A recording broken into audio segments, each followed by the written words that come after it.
Alors nous sommes donc à la galerie chez Kamel Menour où nous présentons actuellement une exposition sur le thème de la lumière. Le titre de l'exposition c'est Lux Perpetua, donc cette notion de la lumière éternelle, thématique qui a été abordée par plein d'artistes, de Delacroix chez nous jusqu'à Mohamed Bourouissa, donc un spectre très large. On démarre avec une sorte de position, un des piliers de l'art contemporain, Daniel Buren, avec ces sortes de draperies en fibre technique qui sont complètement illuminées et donc qui donnent une sorte d'éclat à ces premiers murs.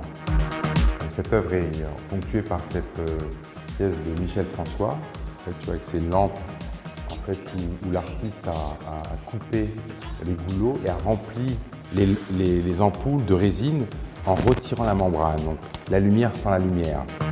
Miri Segal, artiste israélienne, qui montre cette pièce assez particulière.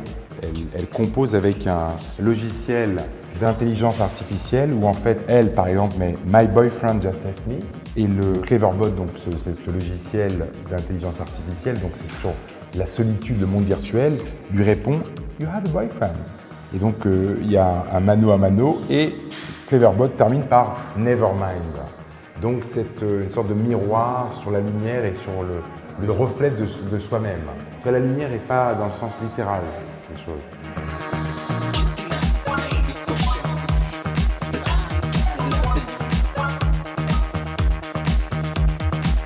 Là en fait, on a une œuvre d'une artiste belge qui s'appelle Anne-Véronica Janssen.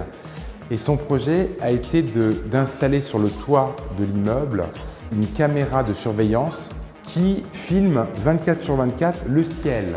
Tu vois, donc cette notion de l'immensité et du sublime. Tu vois, le ciel, il n'y a plus de limite, quoi. Et donc cette œuvre est confrontée à une œuvre très formelle en albâtre d'Anish Kapoor, qui est une réflexion sur un petit peu une genèse. Donc c'est une œuvre qu'on contemple et qu'on observe en tournant autour. Puisque là, donc, tu as quelque chose de très lumineux. Donc tu as la matière de l'albâtre et ensuite tu as comme une sorte de surface très fine, translucide.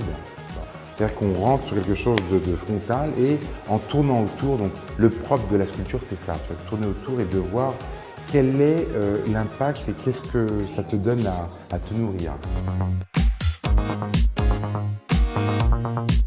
Alors là, c'est une salle, comme dans la salle 3, très peu d'œuvres, des pièces qui investissent l'espace et qui viennent en fait interroger l'architecture au travers de la lumière. Donc, tu as cette œuvre assez majestueuse et magistrale de François Morlet qui était au Centre Pompidou l'année dernière.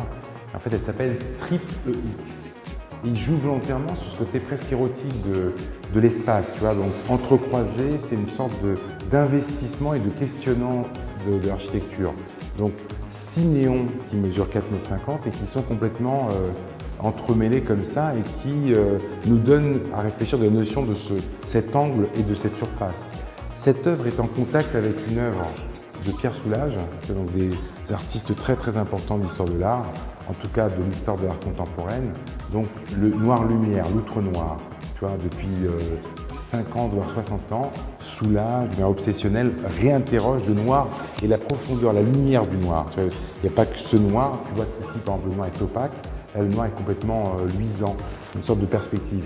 Et cette œuvre dialogue avec cette œuvre muséale de Gustave Le Gray, 1850, tu vois, un coucher de soleil au Zénith, en Normandie, avec des petits chevaux. C'est une pièce jamais sortie, jamais montrée, qui est ce qu'on ne vend pas, mais qui est uniquement un contrepoint de ce que peut être cette notion en fait de questionnement entre les différentes générations de l'histoire de l'art.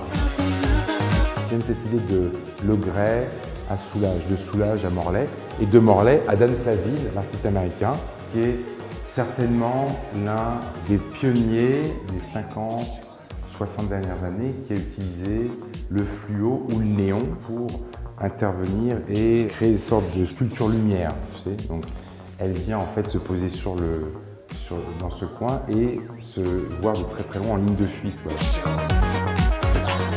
Souvent, je parle d'œuvres qui se confrontent ou qui glissent ou qui dialoguent avec d'autres œuvres.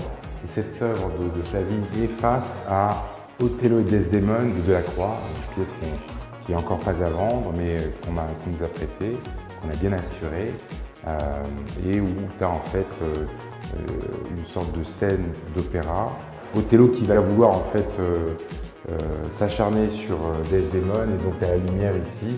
Et je pensais que Flavine et Delacroix, en fait, il se passait une vraie articulation, une vraie conjugaison. Une galerie, c'est aussi un portrait de ce que tu es.